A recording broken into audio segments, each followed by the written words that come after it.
99% लोग नहीं जानते कि दुनिया की सबसे पहली रामायण महर्षि वाल्मीकि ने नहीं बल्कि स्वयं हनुमान जी ने लिखी थी।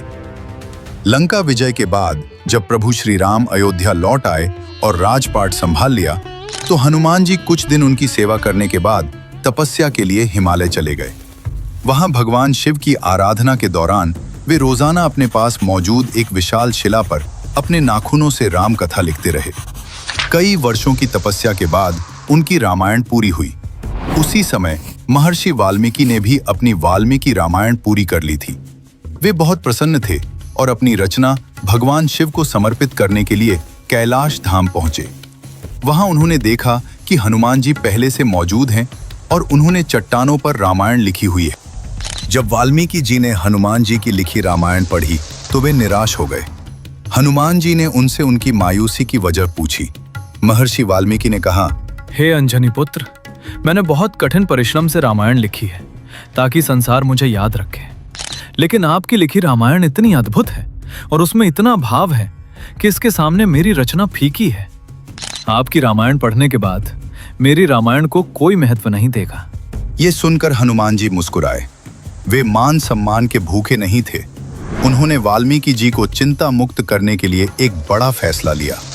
बजरंगबली ने हनुमत रामायण लिखी हुई भारी शिला को एक कंधे पर उठाया और दूसरे कंधे पर महर्षि वाल्मीकि को बिठाया।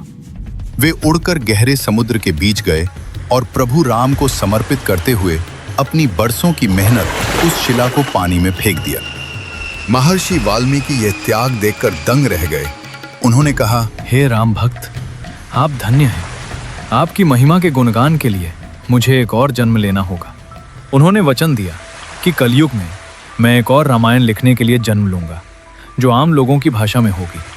माना जाता है कि कलयुग में गोस्वामी तुलसीदास जी महर्षि वाल्मीकि के ही दूसरे जन्म थे। इसीलिए रामचरितमानस लिखने से पहले उन्होंने हनुमान चालीसा लिखी और फिर हनुमान जी की प्रेरणा से ही रामचरितमानस पूरी की। दोस्तों, हनुमान जी ने साबित कर दिया कि राम का काम अपने नाम से ज्यादा बड़ा है।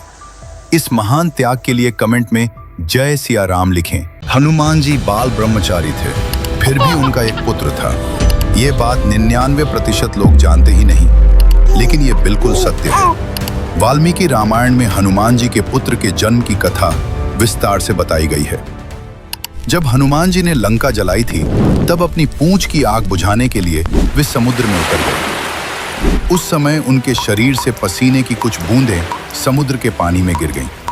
एक विशाल मछली ने उस पसीने की बूंद को निगल लिया और चमत्कारिक रूप से मछली के पेट में उस पसीने की बूंद से ही एक वानर बालक का जन्म हो गया। कुछ दिनों बाद मछुआरों ने उस विशाल मछली को पकड़ लिया और पाताल लोक के राजा अहिरावण के सामने पेश किया।